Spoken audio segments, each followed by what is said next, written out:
Equality Act. Why critics accuse the Democratic proposal of hurting women's rights and the pro-life movement.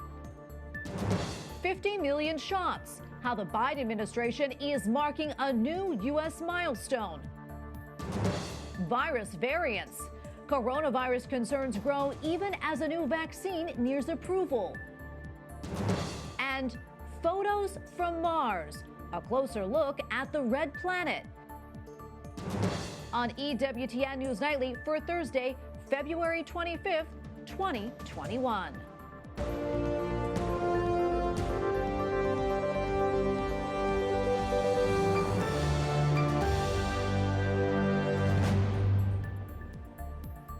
Thank you so much for being with us tonight. I'm Tracy Sable. The U.S. House of Representatives is set to vote soon on the Equality Act, a bill that would ban discrimination against people based on sexual orientation and gender identity. But critics, including Republicans in both the House and the Senate, say it's an attack on religious liberties and it's dangerous. Capitol Hill correspondent Eric Rosales reports. Eric? Well, Tracy, under the Equality Act, disagreement is discrimination. Now, critics say it's more than just men being able to play women's sports in both high school and college, but it's a direct attack on religious liberties, the church, and private Catholic schools. It's a bill President Joe Biden wants to sign into law in his first 100 days and has the backing of Democrats on Capitol Hill. It is needed because there is discrimination against people in the LGBTQ community. The president tweeted, "It prevents discrimination in our housing, education, public services, and lending systems." But it does more than that. It's really about imposing the left's view on gender, on abortion, on a whole range of issues, not just on the regular population, but even on faith communities. You should be concerned for the safety of all the little girls that are going to go in a bathroom not knowing if there is a man in there that calls himself a woman. Members of the House Freedom Caucus tell EWTN News Nightly by redefining sex discrimination, the measure would provide for abortion on demand, end the restriction on taxpayer-funded abortion, and remove conscience protections for doctors and nurses. It will force people to violate their beliefs in order to accommodate the expansion of abortion access and taxpayer-funded abortion. Under the bill, churches and even private Catholic schools could be prevented from requiring its members or students to follow its biblical beliefs of marriage, code of conduct, and even a dress code. This is a government using its power to tell us to bow down to the will of a cultural elite in this town who want to tell us what we're supposed to believe. Democratic leadership in both the House and the Senate just held a news conference. Now, I asked about Republicans' concerns about religious liberties. Democratic leadership told me that no religious liberties will be affected by the current civil rights laws. But Republicans I spoke with say that's not how the bill is written. At the Capitol, Eric Rosales, EWTN News Nightly. Well, the Department of Education has reversed a decision barring biological males from participating in girls' sports in Connecticut. In 2017, the state permitted students to play sports based on gender identity. 3 females then filed a lawsuit alleging that policy violated their rights and won. The decision this week from the Biden administration has thrown that victory into question. Joining us now is Christiana Holcomb, legal counsel for Alliance Defending Freedom. Christiana, welcome. Great to have you back. I want to discuss the recent decision, but first, I want to get your thoughts on the Equality Act and what it might mean for people of faith. Well, the Equality Act is deeply concerning that it's made it this far, right? No American citizen should be treated as a second-class citizen simply because of what they believe. And that's exactly what the so-called Equality Act would do. There's a laundry list of issues with the Equality Act, but among them, people of faith could be forced to promote messages that violate their deeply held religious convictions. We could see people of faith eliminated from the foster and adoption care agencies, eliminating kids' ability to get a permanent and a loving home. Doctors and nurses' rights of conscience, potentially even parental rights could be implicated, and their right to pass on their religious convictions to the next generation. So there are significant, deeply concerning ramifications for people of faith with this bill. Yeah, and let's talk more about this recent decision by the Department of Education. I know you basically said in a statement that it defies common sense. Tell us more about that and why you feel this decision was politically motivated. Well, from the very beginning, the Biden administration has made quite clear that they're going to stand with radical activists who promote gender identity ideology over female athletes. And that's a complete about-face. It flies in the face of Title IX, which was designed to provide female athletes with equal athletic opportunities, the chance to be champions, the chance to earn those college scholarships. So we're optimistic that despite this about-face by the Biden administration, that we ultimately will prevail and restore fairness and a level playing field to women's sport. Yeah, and you defended the 3 female athletes who filed this original lawsuit in 2017. Have you talked to them? And if so, what's their reaction to the announcement? Yeah, all of them are deeply disappointed, and they find it discouraging that the Biden administration has chose to stand with activists over athletes, but they're still optimistic. We know the vast majority of the American public agrees with us that it is patently unfair to allow a biological male to come in and to dominate women's sports. Christiana, what comes next in this case?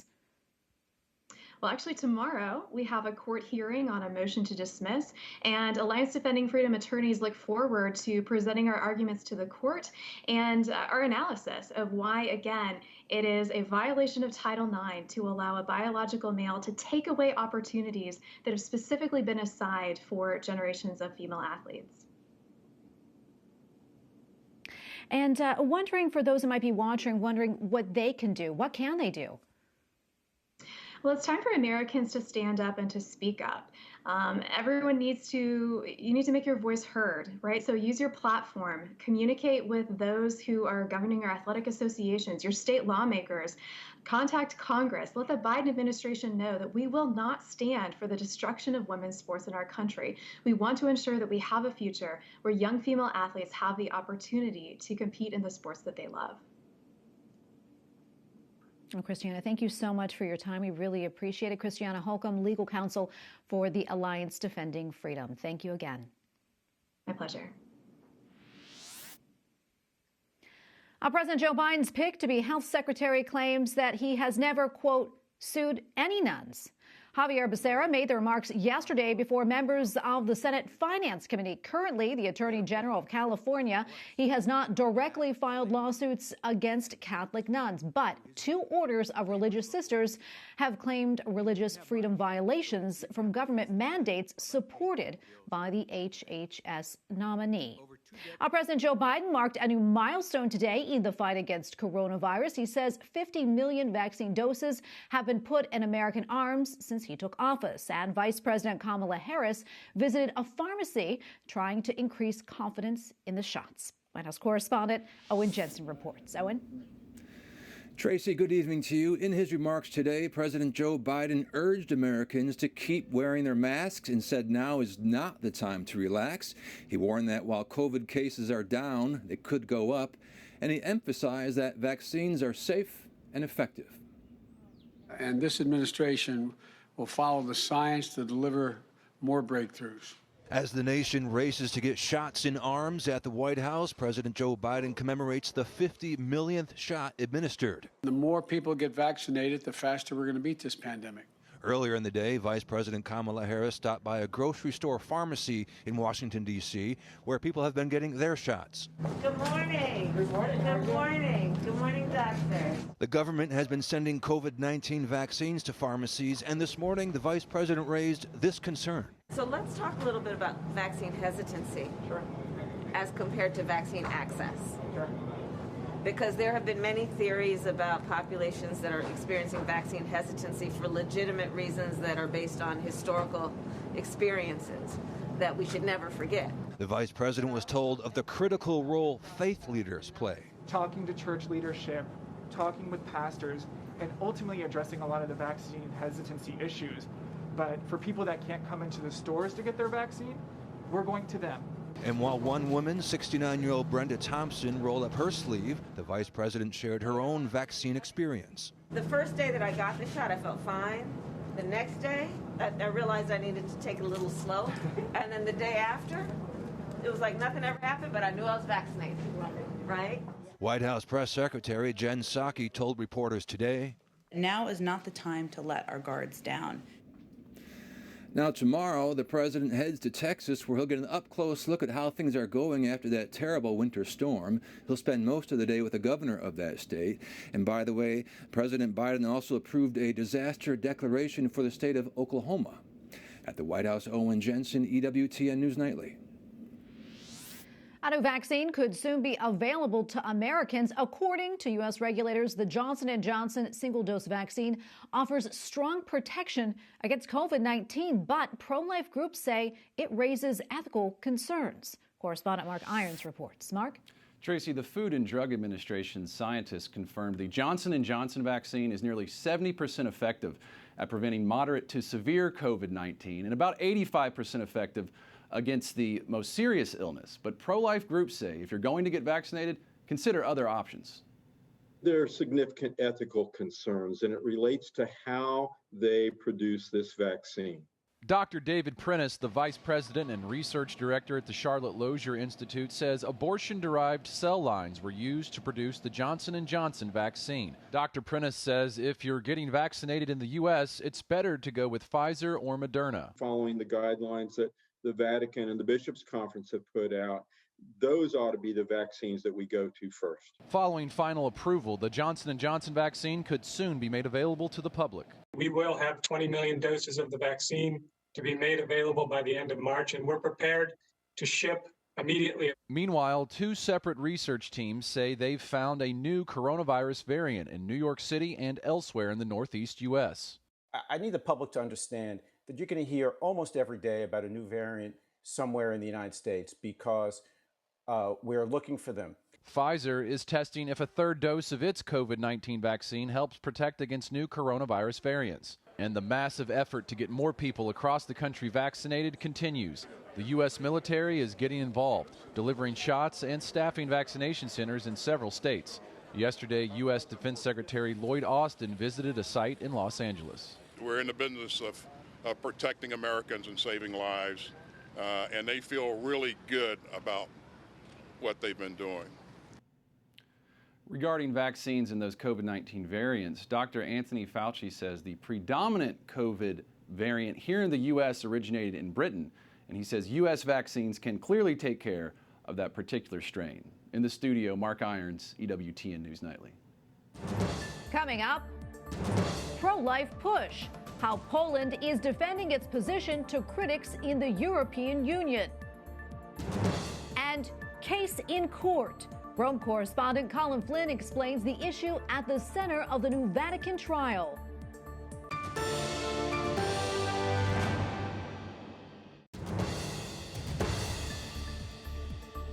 Poland defends its near total ban on abortion during a hearing held by the European Union. Health policy remains a competence of the member states. The EU claimed Poland must respect fundamental rights, but Poland's representative says it is up to each member state to regulate abortion. The country ruled in October that even babies with congenital defects have a right to life. Catholic bishops across Europe wrote a letter to the EU siding with Poland. Italy records its highest single-day number of new coronavirus cases in 6 weeks. Yesterday, the country registered more than 16,000 new cases. The northern part of the country has been particularly hard hit. The deputy mayor of Brescia has asked for more vaccines. We are seeing more spectacular images from Mount Etna. Europe's most active volcano continued to light up the Sicilian sky last night. Mount Etna has been shooting lava and ash into the air, forcing the closure of a nearby airport. So far, there have been no reports of injuries. The Vatican has started its first sex abuse trial into a minor seminary located inside of the city-state. Witnesses say they experienced an unhealthy environment within the St. Pius X seminary. The case involves 2 priests, one who is charged with abusing an underage seminarian, and the other is accused of cover-up. EWTN News Rome correspondent Colin Flynn joins us now. Colin, good to see you. So tell us, what more do you know about this trial? Good evening, Tracy. The St. Pius X pre-seminary is for Vatican altar boys between the ages of 12 and 18. And while it is located inside the Vatican walls, it is run by the Diocese of Como in northern Italy. Now, yesterday, Tracy, a group of these boys who attend the seminary came forward to give their testimonies. They are accusing Father Gabriele Martinelli of sexually abusing or making advances towards younger seminarians. At the time, he was an older seminarian and now is a priest in the Diocese of Como. The rector of the seminarian, Father Enrico Radice, he has been accused of covering up this abuse. Now, these accusations surfaced for the first time in 2017 in Italian media, and since then, both priests have been removed from ministry. However, the witnesses say that higher Vatican officials were told about this abuse and did not take action. This trial continues with the next hearing scheduled to be in March, and the trial falls under Pope Francis's child protection laws, and if found guilty, they could face time in a Vatican jail cell, or else, depending on the length of the sentence, they could be handed over to the Italian authorities.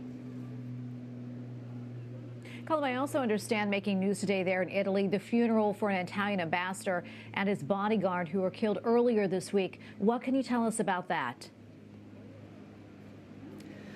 That's right, Tracy. The Italian ambassador to the Republic of Congo, Luca Antanasio, and his bodyguard, Vittorio Lacovici, they were killed on Monday in an attack on a United Nations convoy in an area that is home to a number of rebel groups in Congo.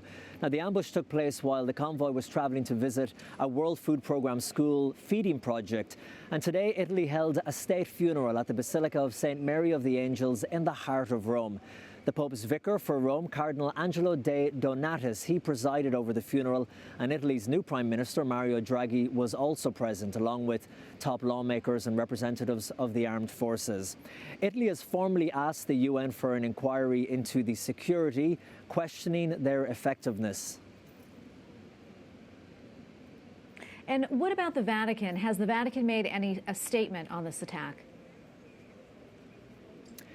Yes, it has, Tracy. Pope Francis wrote a letter to the Italian president right after the attack, like he normally does when a tragic event like this takes place. He expressed his heartfelt condolences to the ambassador's family and the diplomatic service.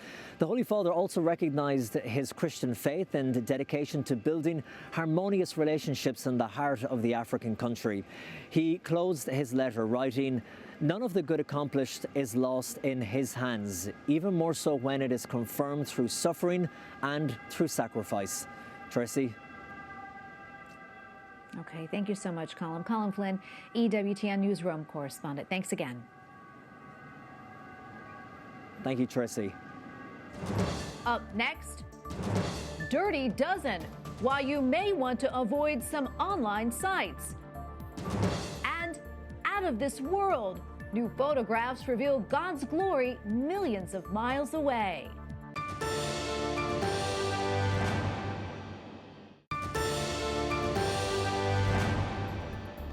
A group fighting sexual exploitation has revealed its annual list of mainstream entities whom they say are guilty of promoting exploitation or even profiting from it.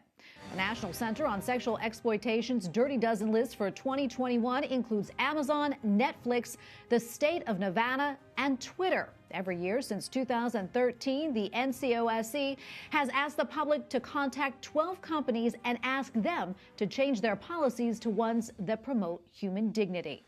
Joining us now is Lena Nealon, Director of Corporate and Strategic Initiatives for the National Center on Sexual Exploitation. Lena, welcome back. So great to speak with you. Well, it's really eye-opening, that report. And one name on the list that may surprise some people is Amazon. Why did they make that list? Amazon, unfortunately, has been on our list for several years, but this year in particular, we really wanted to call them out for their gaming streaming platform named Twitch that brings a lot of young people chatting with each other, but it also brings a lot of predators, and they have very poor monitoring policies, and we see grooming of young children, and with very, again, poor moderation, no parental controls. Yeah, and Google's also on that list for its Chromebook, which is really concerning, since a lot of students use Chromebooks for school. In fact, they're typically school-assigned devices. Let's talk more about that and the dangers there. So I have 3 of my children are using Chromebooks. They're in elementary school, and so this one is personally, for me, so frustrating when you think about Alphabet is a $1 trillion market cap company. Google could very easily turn on safety controls on these Chromebooks, which we know even prior to the pandemic, young students were accessing pornography and even being accessed by predators through these school issued devices. And Google has told us for years that they will do something about Chromebooks, and they haven't. And again, during COVID, Chromebooks doubled in numbers. The shipments doubled in numbers. And instead of proactively turning on controls, proactively defaulting safety, they're leaving it to overwhelmed schools and parents to try to figure out how to keep their children safe.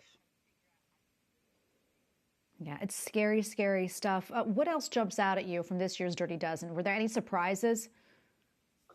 Unfortunately, I wouldn't say surprises. Maybe surprises for those viewing it. And again, I welcome and invite people to see the Dirty Dozen list at dirtydozenlist.com. We give very easy actions that everybody can take. One I do want to emphasize is Wish. We're trying to go after corporations that are providing the infrastructure for the pornography industry. And Wish is one of the main advertisers with MindGeek, which is Pornhub's parent company. So we're calling out Wish and credit card companies, Visa's on what's called our watch list. We're telling them to cut ties with MindGeek in the predatory pornography industry that, as we know, accounts for so much child sex abuse, sexual assault, and sexual objectification. I know you've been doing this since about 2013. What are some of the specific changes that may have come about from, a company being on the Dirty Dozen list? Well, that's the great news, is that we've had more than 100 victories because of the Dirty Dozen list, because of the public pressing on these companies through this campaign. So we pushed on Google. They were on our campaign last year, and they changed their algorithm so that now if you do an innocent search term, you will not be as flooded with pornography. Anatomical searches yield drawings. There's still pornography, obviously, on Google, but much less so than there was before. And another one I'll mention, TikTok. They were on their Dirty Dozen list, and a few months later, took a lot of our recommendations and made their platform much safer. So much so that we're now pointing to TikTok, which was once called the predator's hunting ground, as an example for other online social media networks to emulate the safety controls that they've put in place. So it does work, and we need the public to join us in calling these companies out. Well, Linda, thank you so much. Good to hear some good news come out of this. Really eye-opening, especially for us parents. We appreciate you coming on. Thanks so much. Thanks for having me. And finally tonight, NASA's Perseverance is sending its first 360-degree panoramic view from Mars.